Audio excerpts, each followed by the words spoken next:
Friends, அஸ்ஸலாமு அலைக்கும். நார்மலாக நம்ம வைக்கிற அரிசி பொங்கலை காட்டிலும் சிறுதானிய பொங்கல், அதாவது திணை பொங்கல் ரொம்பவே டேஸ்ட்டாக இருக்கும். வாங்க எப்படி செய்கிறதுன்னு வீடியோக்குள்ளே போய் பார்க்கலாம். அதுக்கு முன்னாடி ஹாலிஸ் கிச்சன் சேனலை சப்ஸ்கிரைப் பண்ணாதவங்க சப்ஸ்கிரைப் பண்ணி பக்கத்தில் இருக்க பெல் ஐக்கானை கிளிக் பண்ணிக்கோங்க. நம்ம சேனலில் வீடியோ பார்க்குற நிறைய பேர் சேனலை சப்ஸ்கிரைப் பண்ணாமல் இருக்கீங்க. மறக்காமல் சப்ஸ்கிரைப் பண்ணி பக்கத்தில் இருக்க பெல் ஐக்கானை கிளிக் பண்ணி ஆளுங்கிற ஆப்ஷனை எனபிள் பண்ணிக்கோங்க. இந்த வீடியோ பிடிச்சிருந்துச்சு அப்படின்னா நீங்கள் லைக் பண்ணீங்க அப்படின்னா தான் அந்த வீடியோ நிறைய பேருக்கு ரெக்கமெண்ட் ஆகும். ஸோ இந்த வீடியோ பிடிச்சிருந்துச்சு அப்படின்னா மறக்காமல் லைக் பண்ணிடுங்க. வாங்க வீடியோக்குள்ளே போகலாம். ஒரு பாத்திரத்தை எடுத்துக்கோங்க. அதில் 3/4 கப் அளவுக்கு திணையை சேர்த்துக்கிறேன்.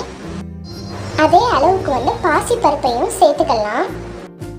திணையும் பருப்பையும் நல்லா 2 to 3 தடவை நல்லா கழுவி க்ளீன் பண்ணி எடுத்துட்டு அது மூழ்கிற அளவுக்கு தண்ணி சேர்த்து 1 மணி நேரம் நல்லா ஊற வச்சு எடுத்துக்கலாம். இப்போ 1 மணி நேரம் ஆயிடுச்சு. திறந்து பார்க்கலாம். நல்லா ஊறி வந்திருக்கு. அடுப்பை ஆன் பண்ணி குக்கரை வச்சுக்கோங்க. இப்போ நம்ம ஊற வச்சிருக்க திணையை சேர்த்துக்கலாம். திணையும் பருப்பும் மூழ்கிற அளவுக்கு தண்ணி சேர்த்துக்கோங்க. இதுக்கு தேவையான அளவுக்கு உப்பு சேர்த்துக்கலாம். 1 ஸ்பூன் அளவுக்கு நீங்க சமையலுக்கு எந்த எண்ணெய் யூஸ் பண்றீங்களோ அதை சேர்த்துக்கோங்க. இப்போ குக்கரை க்ளோஸ் பண்ணிடுறேன். அடுப்பை மீடியம் ஃப்ளேம்ல வச்சு 3 விசில் விட்டு எடுத்துக்கிறேன். இப்போ 3 விசில் வந்துருச்சு. குக்கரை ஓபன் பண்ணி பார்க்கலாம்.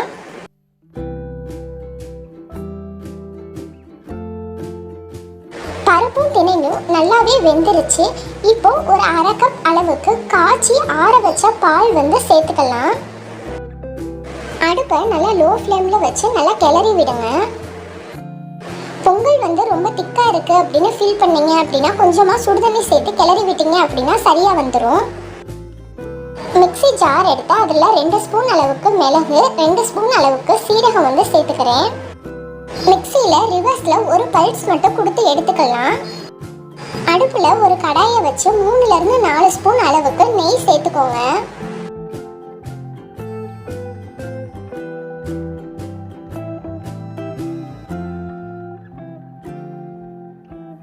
நெய் நல்லா காஞ்சதும் உடைச்ச முந்திரி பருப்புல ஒரு 15 to 20 முந்திரி பருப்பு சேர்த்துக்கிறேன். உங்களுக்கு எந்த அளவுக்கு தேவையோ அந்த அளவுக்கு சேர்த்துக்கோங்க. முந்திரி பருப்பு எந்த அளவுக்கு சேர்க்கிறோமோ அந்த அளவுக்கு டேஸ்ட் ரொம்பவே நல்லா இருக்கும். ஒரு சின்ன பீஸ் இஞ்சியை கட் பண்ணி சேர்த்துக்கிறேன். நம்ம நார்மலா முழு மிளகு சீரகத்தை சேர்க்கறத காட்டிலும் இந்த மாதிரி நுணுக்கி சேர்க்கிறப்ப அந்த டேஸ்ட் வேற லெவல்ல இருக்கும். ட்ரை பண்ணி பாருங்க. அடுப்பை ஹை ஃப்ளேமில் வச்சிங்க அப்படின்னா கருகி போயிடும். அதனால மீடியம் ஃப்ளேமில் வச்சு கருகாமல் பார்த்து வதக்குங்க. 2 கொத்து கருவேப்பிலை சேர்த்துக்கிறேன்.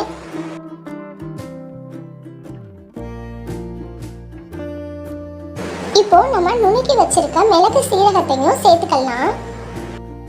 பொங்கல்ல இருக்கிற மிளகை எடுத்து வச்சுட்டு தான் சாப்பிடவே ஆரம்பிப்பாங்க. எனக்கும் அந்த பழக்கம் இருக்கு. யாருக்கெல்லாம் அந்த பழக்கம் இருக்குன்னு மறக்காம கமெண்ட்ல சொல்லுங்க. இதனாலேயே பொங்கல் சாப்பிட நிறைய பேருக்கு பிடிக்காது.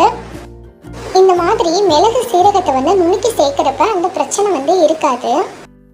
சில நேரங்களில் நமக்கு பிடிக்காத விஷயங்களை நமக்கு பிடிச்சவங்க நமக்கு சொன்னால் கூட அதுக்கு நோ சொல்ல கற்றுக்கிறனால தப்பு இல்லை.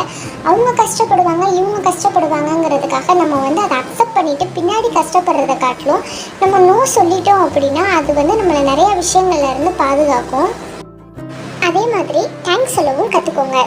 நம்மளை விட வயசில் பெரியவங்களுக்கோ இல்லை நமக்கு பெருசாக ஹெல்ப் பண்ணால் தான் தேங்க்ஸ் சொல்லணும்னு அவசியம் இல்லை. நம்மளை விட வயசில் சின்னவங்களுக்கோ இல்லை நமக்கு சின்னதாக ஒரு ஹெல்ப் பண்ணால் கூட அவங்களுக்கும் தேங்க்ஸ் சொல்லலாம். தப்பே இல்லை. இந்த வீடியோ பார்த்ததுக்கு தேங்க்யூ ஃப்ரெண்ட்ஸ்.